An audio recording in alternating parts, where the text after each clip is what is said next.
Kau Tuhan jadi andalanku, hanya Kau Tuhan yang ku percaya. Di saat aku sudah tak mampu, hanya Yesus sanggup melakukannya. Aku percaya ada mukjizat.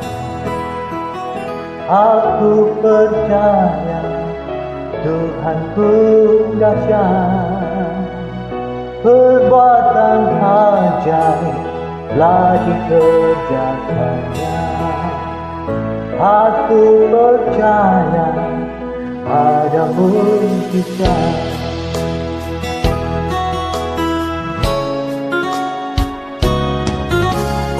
Kau Tuhan jadi andalanku, hanya Kau Tuhan yang ku percaya. Di saat aku sudah tak mampu, hanya Yesus sanggup melakukannya. Aku percaya ada mukjizat. Aku percaya Tuhanku dahsyat.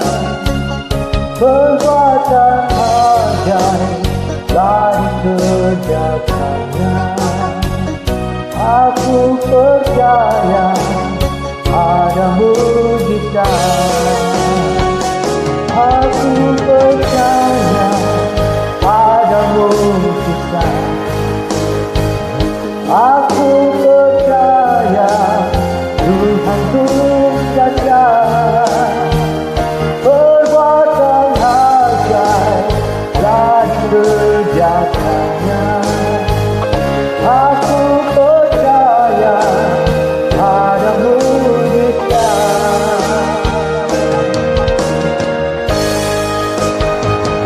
Percaya saja, percaya saja. Oh, aku percaya ada mukjizat. Aku percaya Tuhanku dahsyat. Perbuatan ajaib telah dikerjakannya. Aku percaya ada mukjizat. Aku percaya, aku percaya, aku percaya, aku percaya imanmu nyata.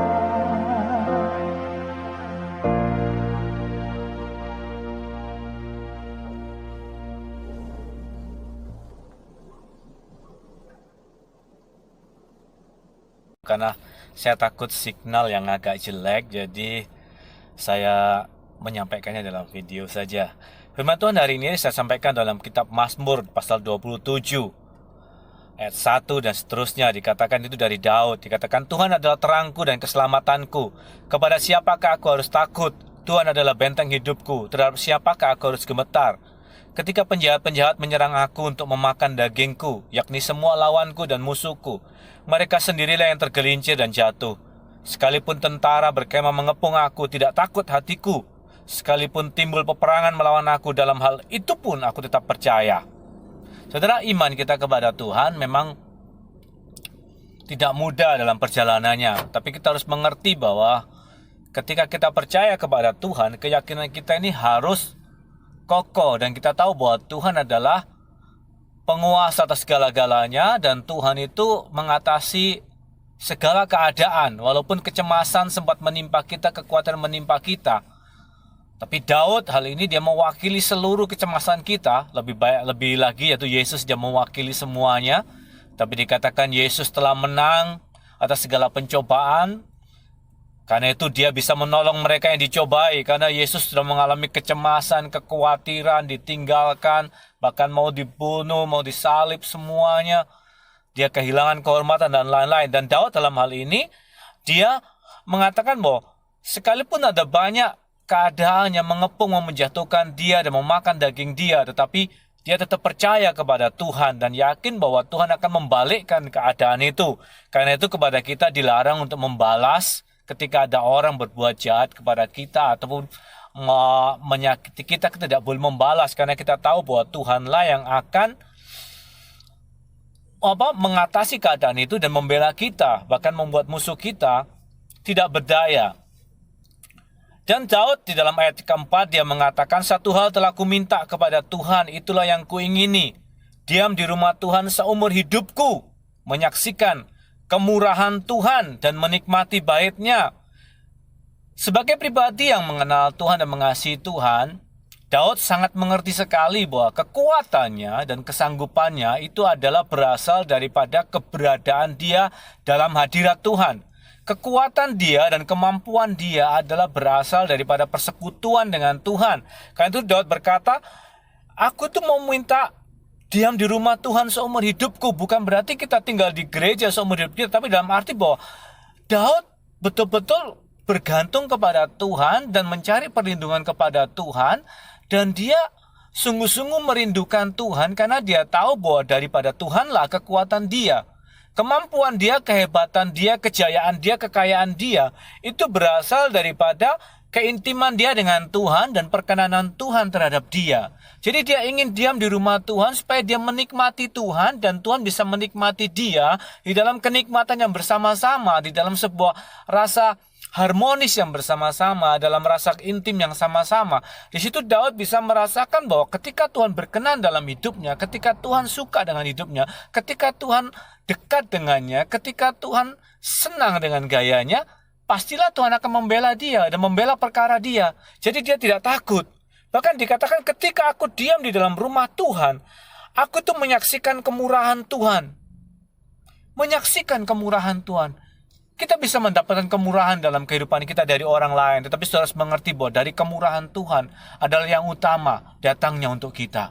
Kita mari bergantung kepada Tuhan. Kita tahu bahwa kemurahan ini adalah sesuatu yang sebenarnya tidak layak untuk kita dapat, tetapi diberikan kasih karunia oleh Tuhan. Kita yang mungkin dengan usaha kita, dengan kemampuan kita, dengan kepandaian kita, harusnya porsi yang kita dapat mungkin cuma 10.000. Tetapi karena faktor kemurahan, Tuhan memberikan 1 juta.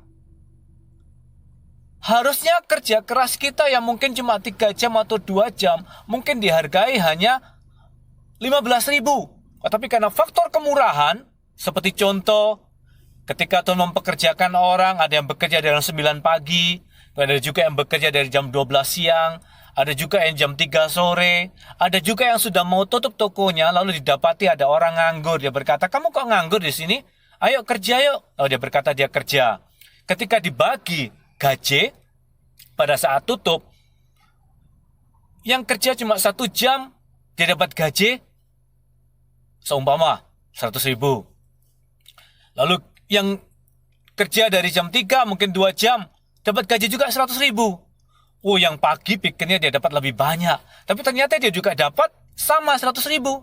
Lalu yang pagi komplain, kok bisa Tuhan, kamu tuh tidak adil. Kamu kok bisa memberikan upah seperti itu? Seharusnya aku yang bekerja lebih lama dapatnya lebih banyak dong. Tapi Tuhan menjawab gini, kamu tuh gak suka ya kalau aku tuh murah hati. Ya kita bingung ya. Kalau menurut saudara memang mungkin itu seolah-olah tidak adil. Tapi kalau saudara memandang dengan sikap hati saudara yang baik, saudara mungkin mengerti, oh iya ya orang itu kan gak kerja, kasihan kalau gak dapat uang. Ya gak apa-apalah dia kerja. Ya mungkin dalam hati dia kerja barusan kok dapat banyak. Tapi kalau hati saudara baik seperti Tuhan, saudara akan mengerti, ya sudahlah, dia walaupun kerja cuma 6 jam atau 5 jam, dia digaji Tuhan sama dengan saya yang kerja 8 jam.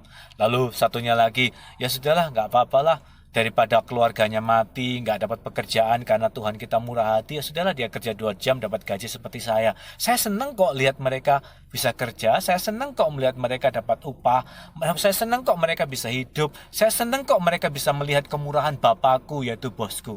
Nah, pikiran seperti ini sulit dalam kehidupan kita. Tapi saya harus mengerti bahwa ketika saudara berada dalam bait Tuhan, ketika saudara bersekutu dengan Tuhan dan dekat dengan Tuhan, kemurahan Tuhan akan datang kepada saudara. Dan kemurahan ini yang membuat saudara memiliki perbedaan daripada orang lain. Kemurahan inilah membuat kita memiliki keunggulan, bukan karena kita lebih pintar daripada orang lain, tapi kemurahan Tuhan yang membuat kita ini jadi seolah lebih pintar, lebih sanggup, dan lebih mendapatkan sesuatu yang besar. Kemurahan Tuhan ini membuat kita seperti naik. Seperti ada orang yang, ada kalimat yang mengatakan, aku mengasihi Yakub, aku membenci Esau. Lah orang mungkin komplain, loh kok bisa satu keluarga keluar dari satu rahim yang sama? Tuhan gak fair dong. Kenapa Tuhan mencintai Yakub padahal Yakub itu penipu, suka bohong. Tapi Esau baik-baik saja dan pekerja keras. Kenapa Tuhan mengasihi Yakub? Kita nggak bisa bilang Tuhan tidak adil. Tapi dalam hal ini, dalam pilihan Tuhan, ya kemurahan Tuhan yang datang kepadanya. Akhirnya ketika Ishak memberkati, lalu berkat itu datang kepada Yakub, karena Yakub dengan triknya dia supaya berkat itu datang kepada dia, lalu sudah diberikan kepada Yakub dan Esau baru datang. Lalu Esau meraung-raung, menangis-nangis, hanya berkat itu saja kah Bapa? Lalu Ishak memberikan berkat. Semuanya akan datang kepadamu dan suatu saat kamu akan bisa mengatasi keadaanmu. Kamu memang bekerja keras, kamu perlu ekstra, beda dengan Yakub. Yakub aku berkati sehingga dia tidak ekstra pun, tidak ekstra keras kerjanya, tapi dia tetap diberkati. Dan kamu memang perlu ekstra kerja keras. Tetapi suatu saat kamu kerja keras dan kamu bisa mematahkan kuk itu, kamu akan menikmatinya. Nah saudara, hidup kita seperti Yakub. Kita berharap kemurahan Tuhan itu datang kepada kita. Lah orang yang tidak mengalami kemurahan Tuhan memang kebanyakan mereka itu banyak kepahitan, banyak kejengkelan, banyak merasa bahwa segala sesuatu berasal dari dirinya sendiri, sehingga dia tidak bisa memuji dan membesarkan Tuhan. Tapi kalau orang yang mengalami kemurahan Tuhan, dia bisa melihat bahwa segala karyanya, segala kemampuannya, segala sesuatu yang dikerjakannya, itu memang berasal dari campur tangan Tuhan, sehingga dia bisa menikmati kemurahan itu. Dan Daud ingin mendapatkan kemurahan itu. Karena kalau Daud dia berkata, siapakah keluarga aku sih? Kok bisa Tuhan tuh mengingat aku? Siapakah aku? Siapakah orang tuaku? Sehingga Tuhan tuh menghargai aku dan mencintai aku dan mengangkat aku, mempercayai aku, bahkan mempercayai keturunanku untuk duduk di atas tahta Israel, di atas kerajaan Israel. Bahkan dikatakan nanti dari keturunan Daud lahir seorang juru selamat, tunas Daud, yaitu Yesus Kristus. Daud merasa, siapa aku ini? Itulah kemurahan. Biarlah kita mendapatkan kemurahan Tuhan. Dari mana datangnya kemurahan itu? Dari diam di rumah Tuhan. Saudara dan saya adalah bait Roh Kudus. Saudara dan saya adalah bait Allah. Tetapi apakah Allah tinggal di dalam kita? Apakah Tuhan merasa senang tinggal dekat dengan kita? Apakah kita masih bergaul dengan Tuhan? Apakah kita masih memuji Tuhan dan menyembah Tuhan? Saudara dan saya yang paling tahu. Ketika Tuhan berkenan kepada kita, ketika Tuhan diundang dalam hati kita, dalam roh kita, kita adalah baitnya Dia. Lalu Tuhan berkata, aku suka lo tinggal di dalam rumah, di dalam tubuhmu, di dalam jiwamu, di dalam rohmu. Karena aku mendapati jiwamu adalah jiwa yang haus kepada aku. Tuhan tinggal dalam diri kita. Hadirat Tuhan dan kehadiran Tuhan, itu yang mendatangkan kemurahan Tuhan. Dan kita pun juga menikmati bait-Nya. Dan di dalam kita bersekutu dengan Tuhan, di dalam ayat kelima dikatakan, sebab Ia melindungi aku dalam pondoknya. Ia melindungi aku ketika aku bergaul dengan Tuhan, ketika aku akrab dengan Tuhan, ketika aku bersekutu dengan Tuhan, dan aku dijadikan Dia sebagai bait-Nya. Tuhan suka tinggal dengan aku dan bersama-sama dengan aku. Ia akan melindungi aku dalam pondok-Nya pada waktu bahaya. Ayat yang kelima. Ia menyembunyikan aku dalam persembunyian di kemah-Nya. Ia mengangkat aku ke atas gunung batu. Maka sekaranglah tegaklah kepalaku mengatasi musuhku sekeliling aku. Dalam kemah-Nya aku mau mempersembahkan korban dengan sorak-sorai. Aku mau bernyanyi dan bermazmur bagi Tuhan. Ada pujian yang mengatakan, maka tegaklah palaku, hadapi lawanku yang berada di sekelilingku, dan mulutku memuji, bersorak bagimu, bersorak bagi kebesaranmu.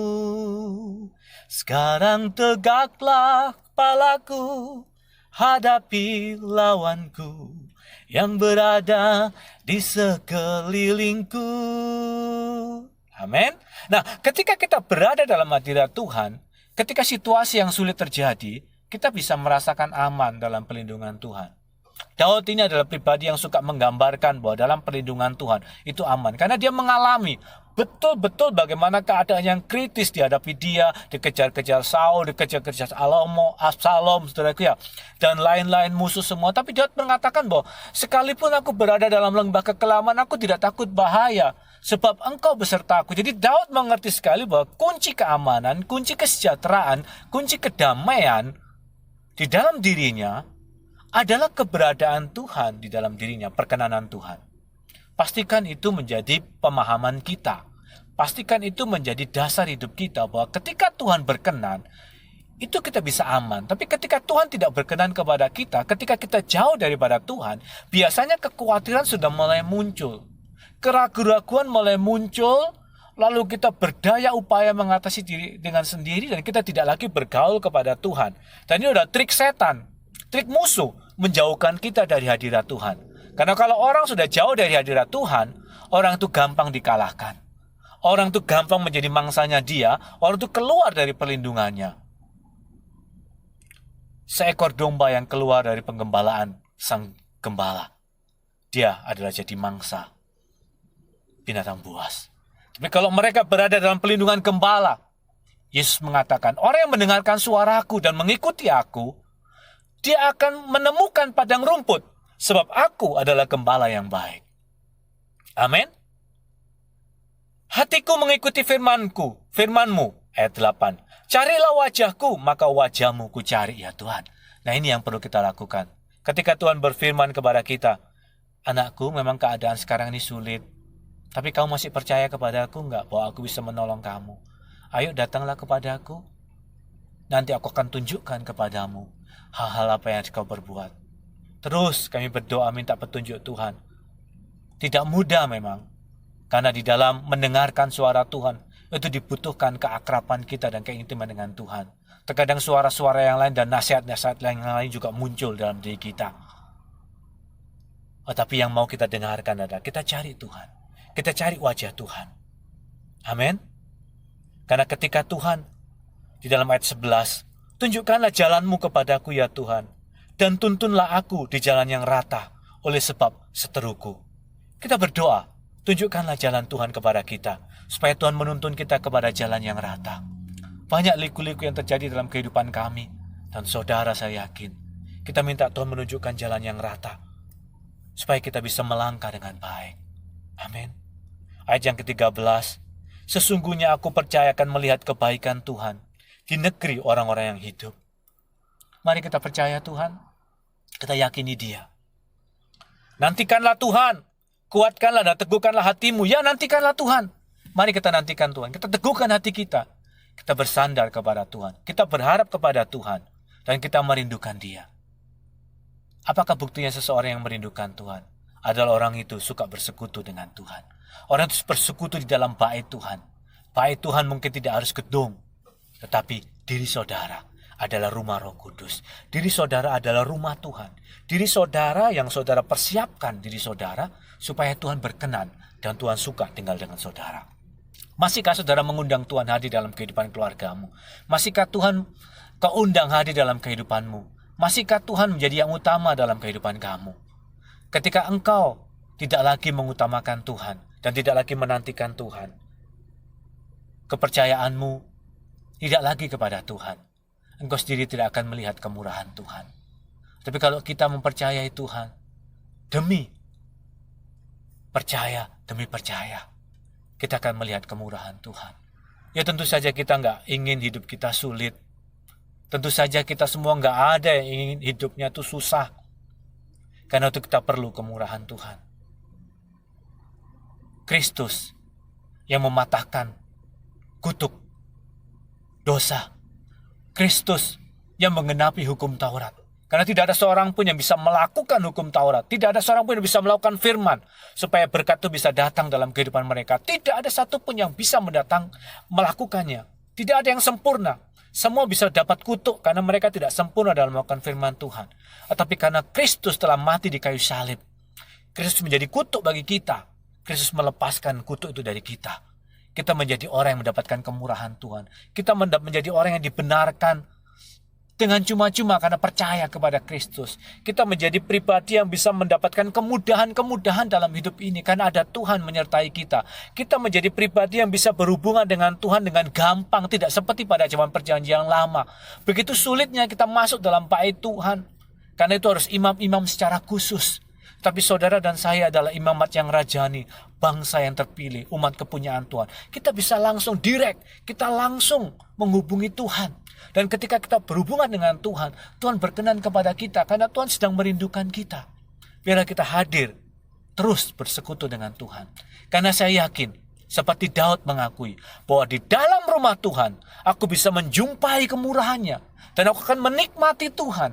Aku menikmati Tuhan. Dan ketika aku menikmati Tuhan, kegentaran terhadap lawan tidak ada padaku.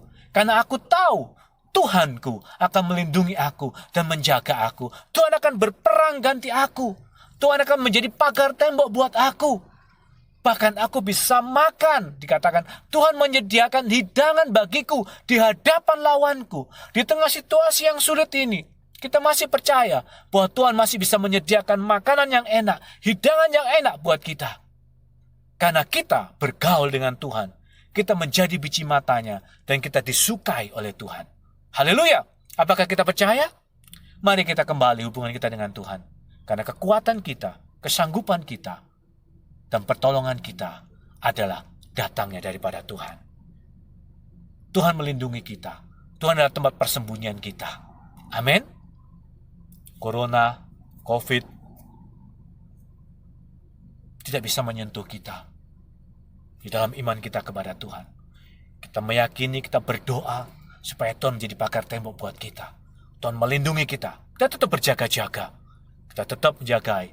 Bagaimana berjaga-jaga yang paling utama adalah kita dalam keintiman dengan Tuhan. Kita berlindung di bait Tuhan. Kita bergaul dengan Tuhan. Kita diam di rumah Tuhan. Itu adalah cara kita berjaga-jaga yang paling utama. Dengan kehidupan yang lain kita tetap berjaga-jaga. Tapi yang terutama adalah bergaul dengan Tuhan. Karena di sana Tuhan menjadi pelindung, penjaga bagi kita, pemberkat kita, penyembuh kita, dan pelimpah kita. Biarlah firman Tuhan menjadi berkat bagi kita semuanya. Tuhan Yesus memberkati. Amin.